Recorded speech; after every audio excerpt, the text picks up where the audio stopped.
साथियों नमस्कार। कृषि बाजार भरतपुर से मैं हरपाल सिंह। साथियों चर्चा करेंगे सरसों बाजार के बारे में, लेकिन उससे पहले आप सभी से वही अनुरोध कि जो भी साथी हमारे चैनल पर नए हैं वो हमें लाइक, सब्सक्राइब और शेयर भी कर सकते हैं।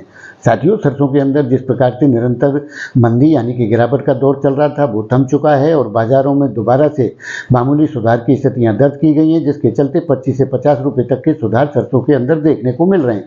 जो भरतपुर मंडी कल 6171 रुपये थी, बढ़कर के 6185 रुपये के भाव बोले जा रहे हैं।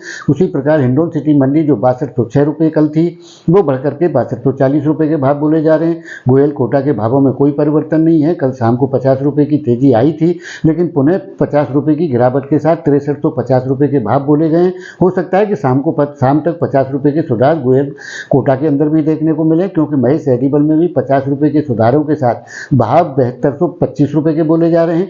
बाकी प्लांटों में कोई बड़े परिवर्तन वैसी स्थितियां नहीं है।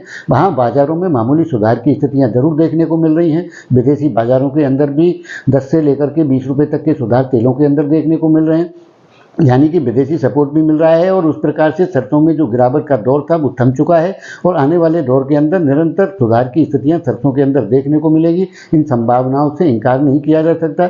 कुछ समय दहल जरूर थी बाजारों के अंदर, क्योंकि भारत सरकार के द्वारा नाफेड के थ्रू जो माल की बिकवाली टेंडर किए गए थे उनका असर बाजार में देखने को मिला, क्योंकि अवेलेबिलिटी बढ़ चुकी थी, जिसके चलते प्लांटों की लेवाली कमजोर हुई। उधर जो दिवाली की डिमांड थी वो भी पूरी हो चुकी थी, जिसके चलते ऊपर देसावरी क्षेत्रों में मालों का अभाव रहा। लेकिन साथियों अब इस प्रकार की स्थितियां बनती हुई नजर आती हैं, क्योंकि आने वाले दौर के अंदर पुराने सौदों के जो हुए हैं उनकी रिकवरी होनी है और आगामी सौदे लिखाए जाने हैं, यानी कि दीपावली पर मुहूर्त के सौदे किस प्रकार के, किस स्थिति में और किस ऊंचाई तक होते हैं, ये देखना बड़ा दिलचस्प होगा। लेकिन साथियों इतना तय है कि सरसों के अंदर जो गिरावट का दौर था वो थम चुका है और आने वाले दौर के अंदर सुधारों की स्थितियां देखने को मिलेंगी। इस विषय में आपकी क्या राय है? आप अपनी राय कमेंट माध्यम से दे सकते हैं। तब तक के लिए धन्यवाद।